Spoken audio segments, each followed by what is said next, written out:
Hello दोस्तों, कैसे हैं आप सब लोग। आशा करती हूँ अच्छे होंगे। हमारी आज की कहानी का नाम है कंजूसी। अरे अरे बहू, ये क्या कर रही हो। इतना सारा तेल। सीमा देवी जैसे ही देखती हैं कि उनकी बहू काजल सब्जी बनाने के लिए कढ़ाई में तेल डाल रही है, वो भागती हुई आती हैं और बहू को रोकते हुए कहती हैं, अरे बहू, यह क्या है। इतना सारा तेल है। भगवान, ये तो रोगी हो जाएंगे सब खा खा के। तुम ये बताओ, तुम्हें तेल में सब्जी छौंका लगाना है या सब्जी तल के निकालनी है। इतने में तो मैं पूरियां तल लूं। काजल सर पकड़ लेती है और कहती है, माँ जी, 2 चम्मच तेल डाला है। 5 लोगों का खाना इतने से तेल में कैसे बन पाएगा। इतने से तेल में तो मैं पूरे 15 लोगों का खाना बना लूं। जब से तुम इस घर में आ गई हो, पूरे घर का ही सत्यानाश कर दिया है। ऐसे लग रहा है तेल घी की नदियां बह रही हैं। उठा उठा कर धकेलते जाओ कढ़ाई में, पकाते जाओ, निकालते जाओ, खाते जाओ। ऐसे तो कल्याण हो जाएगा। अरे कुछ घर परिवार के बारे में भी सोचा करो। अब इनकी बड़बड़ शुरू हो गई। काजल ने मन ही मन कहा, हद है माँ जी का भी। इतनी कंजूस। हर चीज़ पर नज़र है, दाल देती हैं तो वो भी नाप के, जिसमें समझ में ही नहीं आता 2 लोगों के दाल में 4 लोगों को कैसे खिलाऊं। लेकिन माँ जी की नज़र में यही सर्वगुण संपन्न बहू की निशानी होती है। 2 आलू में 4 का खाना बना लो, एक रोटी बचने ना पाए। एक रोटी कम हो जाए चलेगा, ज्यादा ना होने पाए। इतनी कंजूसी हद कर दिया है माँ जी ने। जो चीज़ घर की भी है वो भी नहीं मिलती खरीदने का तो सपने में भी मत सोचो। घर में एक गाय है, अच्छा खासा दूध देती है, लेकिन मजाल की कोई दूध भी अपने हिसाब से खा पी ले। थोड़ा सा दूध निकाल बाकी दूध बेच देती हैं। बेच देंगी तो 2 पैसे घर में आएंगे। दाने दाने के लिए तरसा दिया है बुढ़िया ने। काजल चिढ़कर रह जाती। एक दिन छोड़कर साबुन लगाओ, एक दिन कपड़े सर्फ में धो, तो दूसरे दिन पानी में ही धोकर डाल दो। भगवान जाने कहाँ मेरा नसीब लाकर पटक दिया। ऐसी लालची कंजूस औरत तो मैंने अपनी पूरी जिंदगी में कहीं नहीं देखी थी। हर चीज़ में टोका टोकी। काजल 2 महीने से प्रेग्नेंट थी। इस समय हेल्दी खाने की उसे बहुत ज़रूरत थी, लेकिन वो क्या खाए। सास की नज़र हर ओर गिद्ध की तरह लगी रहती थी। मजाल है कोई कुछ लेकर या अपने मन से बनाकर या मांग कर खा ले। सास का सीधे सीधे कहना था, बच्चा पेट में है, हमने भी बच्चे पैदा किए हैं। हरी हरी साग सब्जियां खाओ, खून की भी कमी नहीं होगी, बच्चा भी स्वस्थ पैदा होगा। माना आपकी बात सही है, लेकिन कब तक कोई आपके खेतों से लाए हुए बथुआ और पालक को खाएगा। 1 दिन, 2 दिन, 10 दिन, 1 महीना, 2 महीना, 9 महीने तो नहीं खाया जा सकता यह सब चीज़।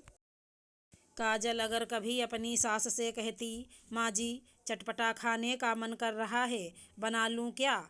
चटपटा मतलब ढेर सारा तेल, ढेर सारे मसाले, गैस की बर्बादी, सामान की बर्बादी।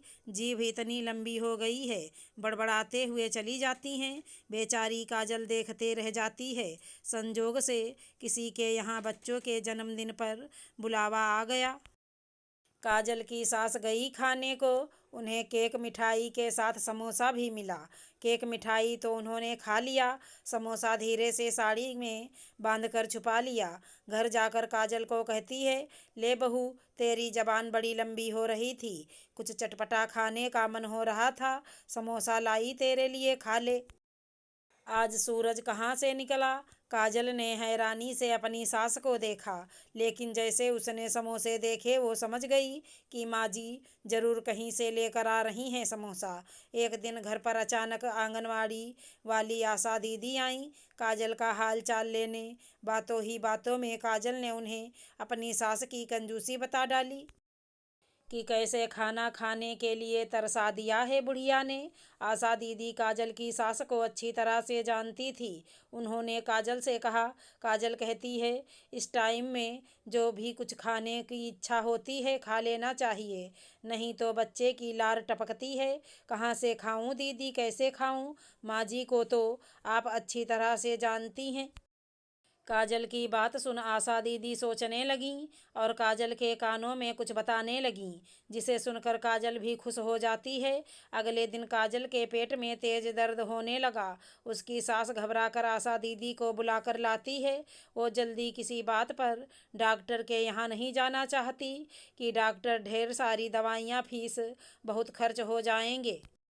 इसलिए आशा दीदी को ले आईं।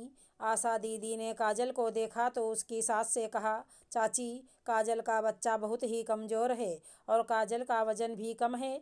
इसके शरीर में खून भी नहीं है। इसके खाने पीने पर आपको विशेष ध्यान देना पड़ेगा। इस समय जितना हेल्दी खाना खा सके, इसको दूध, घी, मक्खन, मलाई, मेवा, फल डेली रूटीन से में नियम से खाना चाहिए। इतना कुछ सुनकर काजल की सास को चक्कर आ जाता है और वो कहती हैं, अरे बाप रे बाप, इतना कुछ! ये तो हज़ारों का खर्चा बता दिया तुमने। उनकी बात सुनकर आशा दीदी कहती हैं, ठीक है, फिर आप डॉक्टर के पास ले जाइए। गारंटी से कहती हूँ, डॉक्टर काजल को इस हालत में तुरंत ही भर्ती कर लेगा। फिर उसके बाद सुई, दवाई, डॉक्टर की फीस, दुनिया भर के विटामिन पाउडर, लाखों का खर्चा बनेगा आपका। देख लो आप, फिर हज़ारों का खर्चा देखना है या लाखों का? दिमाग घूम गया काजल की सास का। लाखों का खर्चा उनकी आंखों के आगे। अस्पताल में भर्ती काजल, उसके लिए रखे फल, बड़ी बड़ी टॉनिक की शीशी, पाउडर, दवाइयों का ढेर, डॉक्टर का खर्च, आने जाने का खर्चा, सब कुछ नाचने लगा। एकदम से डर गई और तुरंत ही आशा दीदी से बोली, नहीं नहीं, अस्पताल नहीं, अस्पताल नहीं, डॉक्टर नहीं। तुम बताओ क्या क्या खाना है, क्या पीना है, क्या करना है, जिससे कि मेरी बहू और उसका बच्चा दोनों ही स्वस्थ हो जाएं। तो आशा दीदी ने कहा, चाची, काजल की जो भी इच्छा है, जो भी मांग रही हो खाने को, आप उसे वो सारी चीज़ ला कर दो। खुशी खुशी अगर दाल रोटी भी खाओ तो वो भी शरीर को लगता है। इसलिए काजल को जो भी इच्छा है, कम से कम इस समय तो उसे खिलाते ही रहिए।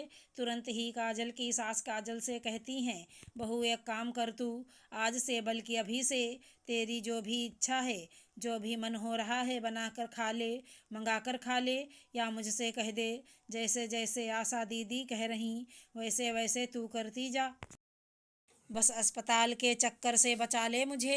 अपनी सास को इतना डरा हुआ देख काजल अंदर ही अंदर हंस पड़ती है। धीरे से मुस्कुराते हुए वो आशा दीदी को देखती है।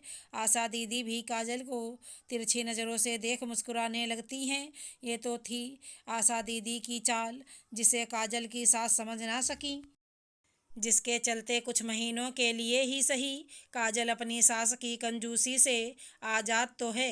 अगर हमारी कहानी पसंद आई हो तो चैनल को लाइक, शेयर, सब्सक्राइब करें। राधे राधे दोस्तों।